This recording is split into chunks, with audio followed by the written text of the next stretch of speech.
ल हेर्न नेपालीमा बनाउन फेरि इन्सर्टमा आएर चार्टमा आउनु पर्यो। यहाँ चार्टमा आएर अब यो आएकै छ, अब मेट्नै पर्यो नि, यो सबै सिलेक्ट गर्ने यसरी, जति एरियामा बनाउने त्यति एरिया यसरी सिलेक्ट गरेर यहाँ माथिबाट फन्ट छ नि, फन्ट चाहिँ हामीले हिमालय टिची फन्ट राख्छ।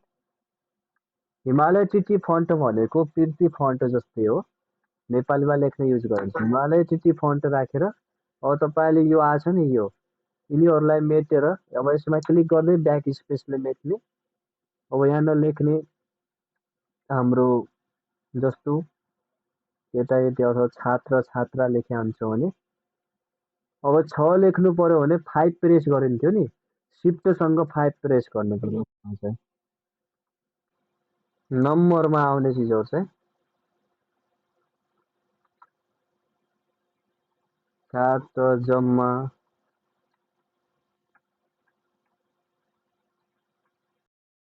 पनि तपाईँ लेख्न सक्नुहुन्छ कक्षा भनेर यो लेख्ने। अब यताको चिजहरू चाहिँ यति भित्रको चिज सिलेक्ट गरेर डिलिट गरिदिनु होला, माथिको लेखेको होइन।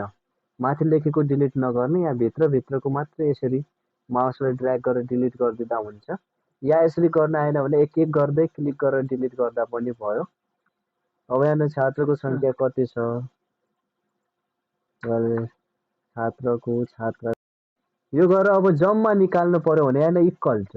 अब यहाँ त सुरुमा इक्वल टु देखाउँदैन, इक्वल टु गर्यो भने अब यहाँ डट लेखेर आउँछ। यहाँ माथि हेर्ने, यहाँ इक्वल टु देखाएको हुन्छ फर्मुला बारमा। यहाँ फर्मुला बारमा इक्वल टु छ, इक्वल टु देखाएको छ भने यहाँबाट इक्वल टु अब यो प्लस यो गर्न मिल्यो हैन। यहाँ जे आए पनि केही फरक परेन, यो प्लस यो गरिसकेको छ, बिचमा प्लस आइसकेको छ। माथि हेऱ्यो भने फर्मुला बार भन्छन्, यसमा आइसकेको छ, इन्टर गर्ने त्यहाँ अटोमेटिक आउँछ, अरू आफै आइहाल्यो, जोड्नु परेन। ल यसरी नेपालीमा राखेँ। अब मैले यहाँ क्लोज गर्ने हो भने यहाँ देखाउँछ। अब यहाँबाट हाम्रो यहाँ त नेपालीमा देखाएन, उता मात्र नेपालीमा देखायो। अब यहाँ पनि नेपालीमा देखाउने, यसमा क्लिक गरेर हामीले होमबाट यहाँ पनि फन्ट हिमालय टिची फन्ट राख्दिने, इन्टर गर्यो भने अटोमेटिक यहाँ नेपालीमा देखायो। हिमालय टिची फन्ट राखेर इन्टर गर्यो भने यहाँ पनि नेपालीमा देखियो। हो इन्सर्टमा आए, इन्सर्टबाट यहाँ चार्टमा क्लिक गर्ने, चार्टमा क्लिक गरेर मैले त्यही वाला चार्टमा क्लिक गरेर ओके गरेँ। र यसमा आइसकेपछि अब मैले यहाँबाट जस्तो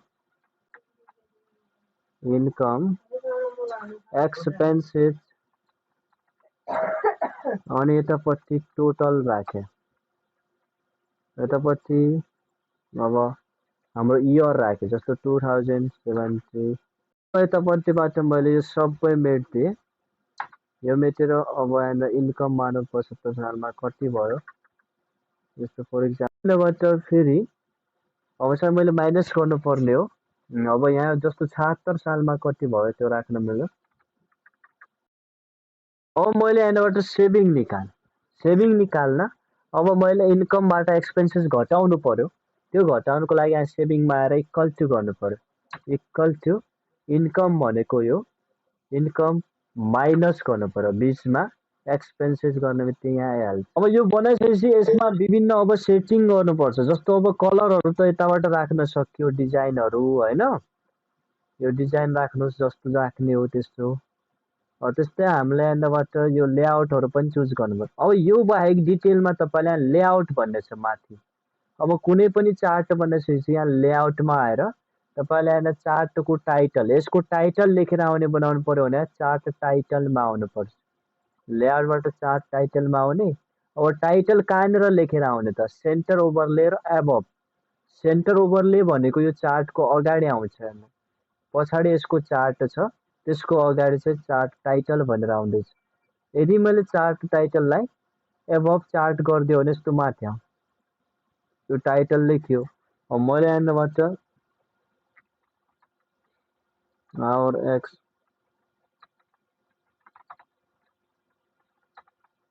इन्कम डिटेल भनेर राख्न सक्छु, यो राख। त्यस्तै मैले हेर्नुपर्छ अरू चिज। यो थियो चार्ट टाइटल। चार्ट टाइटल हामी दुई तरिकाले लेख्न सक्छौँ। एउटा चाहिँ सेन्टर ओभरले भनेको अगाडि आउँछ, अनि एबभ चार्ट भन्यो भने ठ्याक्क माथि आउँछ। त्यस्तै एक्सिस टाइटल, जस्तो वाइ एक्सिस र एक्स एक्सिस भनिन्छ नि, होइन? त्यस्तै यो एक्सिस एउटा होरिजेन्टल एक्सिस, अर्को भर्टिकल भनिन्छ कि। जस्तो यो भर्टिकल एक्सिस हो, यो होरिजेन्टल एक्सिस। हामीले यिनीहरूको नाम पनि लेख्नु पर्यो। यहाँको चिज के हो त, यताको चिज के हो त, त्यो नाम लेख्नु पर्यो भने तपाईँले यसमा आएर लेआउटबाट नै एक्सिस टाइटल, एक्सिस टाइटलमा आयो भने होरिजेन्टल टाइटलको नाम राख्ने कि भर्टिकल। पहिला होरिजेन्टल भनेको यो तेर्सोवाला हो, यो तेर्सोवालालाई हामी होरिजेन्टल भन्छौँ। हो यसमा आएर यसको नाम राख्नु पर्यो भने मलाई यसमा क्लिक गरेर एक्सिस टाइटलबाट होरिजेन्टल टाइटल एक्सिसमा आएर टाइटल बिलो द एक्सिसमा आयो। हेर्नु यसमा एउटै तरिका छ, एउटा नोन छ, एउटा टाइटल बिलो द एक्सिस। मैले टाइटल बिलो द एक्सिसमा क्लिक गरेर यहाँबाट हामी यसको नाम यो मानौ इयरहरू हुन्, हामीले यहाँबाट इयर्स राखिदियो। त्यस्तै यता माथितिर हाम्रो यो चाहिँ हाम्रो इन्कम हो अथवा एक्सपेन्सेस हो, जे पनि हो, हाम्रो यो पैसामा छ भनेपछि यो चिज अब मैले यहाँबाट यिनीहरूलाई भन्छ भर्टिकल एक्सिस। एक्सिस टाइटलमा आउने हो भने भर्टिकल एक्सिस। भर्टिकल एक्सिस चाहिँ हामी विभिन्न तरिकाले राख्न सक्छौँ। एउटा रोटेट टाइटल, रोटेट टाइटल भन्यो भने यस्तो रोटेट भएर आउँछ। रोटेट टाइटलमा तपाईँले लेख्न सक्नुहुन्छ एमाउन्ट भनेर राखिदिएँ मैले। अब यसरी देखिँदैछ। रोटेट भन्यो भने यस्तो रोटेट हुन्छ। यदि मैले भर्टिकल राखेँ यस्तो भर्टिकल टाइटल यस्तो पनि आउँछ। मैले यसलाई फेरि भर्टिकलमा आउने हो भने होरिजेन्टल टाइटल राख्ने भने यस्तोमा पनि लेख्न मिल्छ। जुन स्टाइलले लेख्ने हो एउटा चुज गरेँ। मलाई चाहिँ अहिले रोटेटमै लेख्नु छ, मैले रोटेटवाला चुज गरेँ। अब यो थियो हाम्रो एक्सिस टाइटल, यो थियो हाम्रो चार्ट टाइटल। अब यसपछि छ लेजेन्ड। लेजेन्ड भनेको यसलाई भनिन्छ। यो लेजेन्ड कुन ठाउँनिर राख्ने त तपाईँले लेजेन्ड कता कता आउने बनाउने भन्ने कुरा यहाँबाट हामी गर्छौँ। लेआउटमा आएर लेजेन्डमा नोन भन्यो भने आउँदैन, यहाँ देखाउँदैन। लेजेन्डमा आएर सो लेजेन्ड एट राइट भन्नेको राइट साइडमा देखाउँछ, अनि सो लेजेन्ड एट टप भन्यो भने टपमा आउँछ, so legend at bottom left, होइन? तपाईँले सबै ठाउँमा राखेर हेर्न सक्नुहुन्छ। अब मैले यसलाई राइटमै राखेँ। त्यस्तै अर्को छ डाटा लेबल। डाटा लेबल भनेको यतापट्टि हाम्रो यिनीहरूको लेबलहरू, यसमा क्लिक गर्दै हामीले यिनीहरूको लेबल राख्न सक्छौँ। जस्तो यो कतिजना थियो त, यसमा कति रुपियाँ थियो त, हामीले ठ्याक्कै यहाँ लेखेर आउने बनाउनु पर्यो भने डाटा लेबल। अब सेन्टरमा लेखेर आउने कि बिचमा लेखेर आउने बनायो भने यसरी। अब मैले एउटा मात्रै सिलेक्ट गरेको थिएँ, यहाँ डाटा लेबल सेन्टर राख्यो भने सबको बिचमा लेखेर आउँछ। डाटा लेबलबाट इनसाइड इन्ड भन्यो भने यहाँ भित्रतिर आउँदैछ। मैले यहाँ आउटसाइड इन्ड भन्यो भने बाहिरतिर आउँछ टपमा। डाटा लेबल इनसाइड बेस भन्यो भने तल आउँछ। यो आफ्नो तरिकाले कुन ठाउँमा लेखेर आउने बनाउने तपाईँले राख्न सक्नुहुन्छ। मैले इनसाइड इन्ड राखेँ, इनसाइड होइन आउटसाइड इन्ड, ल यो राखेर मैले राखेँ। अब यसरी नै एउटा डाटा टेबल हुन्छ। यो डाटालाई तल सँगै टेबलमा देखिने बनाउनु पर्यो भने डाटा टेबलमा आएर राख्न सक्नुहुन्छ। जस्तो सो डाटा टेबल भन्यो भने यस्तो देखिन्छ। अब डाटा टेबलसँगै लेजेन्ड कीहरू यो कलरवाला छ नि, यो कलर चाहिँ त्यहाँ देखिनु पर्यो भने यहाँबाट तपाईँले डाटा टेबलको यहाँ तल so data table with legend keema click गर्न सक्नुहुन्छ। राख्नु छैन भने नन गर्नु।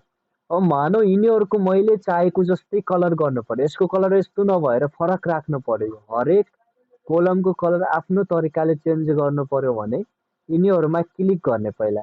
जस्तो यो अहिले ब्लू कलर छ, यसलाई चेन्ज गर्नु पर्यो भने यसमा क्लिक गरेर हामी फर्मेटमा आउँछौँ। फर्मेटबाट यहाँ सेप फिलमा आएर जस्तो मन लाग्यो त्यस्तो कलर राख्न सक्छौँ। यहाँ ग्रिन राखेँ, सबै ग्रिन हुनुपर्छ। फेरि यो फर्स्टवाला ग्रिन हुनुपर्छ। यो अहिले त तपाईँको यहाँबाट यताबाट पनि सिलेक्ट गर्न मिल्छ। त्यो हरेक चिज राख्न सक्नुहुन्छ। अरू लेआउटमा दिएको छ यहाँनिर एक्सिस भनेको अब यताको एक्सिसलाई मैले हेर्ने यो एक्सिस कसरी देखाउने यो कसरी अघि त नाम राखेको थियो एक्सिसको अब यो एक्सिस नै लेख्ने तरिका होरिजेन्टल भनेको तिर्सोवाला एक्सिस कसरी लेख्ने एक्सिसमा आएर होरिजेन्टललाई हामी यहाँबाट सो लेफ्ट टु राइट छ मैले यसलाई ठ्याक्क उल्टा पनि गर्न सक्छु सो राइट टु लेफ्ट गऱ्यो भने यस्तो उल्टा देखिन्छ मैले यसलाई ठ्याक्क उल्टा गर्नु पर्यो भने फेरि यताबाट हामीले जस्तो गर्न सक्छौँ अब तपाईँले आफ्नो तरिका अनुसार यो राख्न सक्नु यो लेफ्ट टु राइट नै राखेँ अब यताको तलको नामहरू गायब भयो नि त्यो यो एक्सिसहरू त्यो आउने बनाउने मैले यहाँबाट यो हाइड गरेको थिएँ यो वाला सो एक्सिस विदाउट लेबलिङमा क्लिक गऱ्यो भने त्यस्तो देखाउँछ जस्तो मैले यहाँबाट यो हटाइदिएँ भने यहाँबाट यो इयरहरू गायब भयो त्यो चाहियो भने हामीले यहाँबाट फेरि ल्याउन सक्छौँ ल अब यस्तै ग्रिड लाइन भनेको भित्रको लाइनहरूलाई ग्रिड लाइन भन्छ यो तेर्सो लाइन छ यो लाइनहरू चाहिँ हामीलाई चाहियो भने यहाँ माइनर र मेजर लाइनहरू हुन्छ दुई प्रकारको हुन्छ माइनर भनेको यहाँ ग्रिड लाइनमा आए तेर्सोवाला लाइनको कुरा गर्दैछौँ यो ठाडो पनि लाइनहरू हुन्छन् यहाँबाट होरिजेन्टल मेजर लाइन राख्यो भने टाढा टाढा देखिन्छ माइनर भन्यो भने यस्तो मसिनो लाइनहरू आउँछ तपाईँले यताबाट मेजर एन्ड माइनर दुईटै राख्न चाह्यो भने यस्तो देखिन्छ अहिले मैले यहाँनिर होरिजेन्टल लाइन तिर्सोवाला लाइन चाहिँ मेजर नै राखेँ ठाडोवाला लाइन पनि तपाईँलाई चाहियो भने यहाँनिर भर्टिकलमा आएर मेजर लाइन यस्तो बनाउन सक्नुहुन्छ भर्टिकल लाइनहरू माइनर राख्यो भने यस्तो आउँछ अब हटाउन पनि सक्नुहुन्छ तपाईँले नन गरेर ल र अर्को छ प्लट एरिया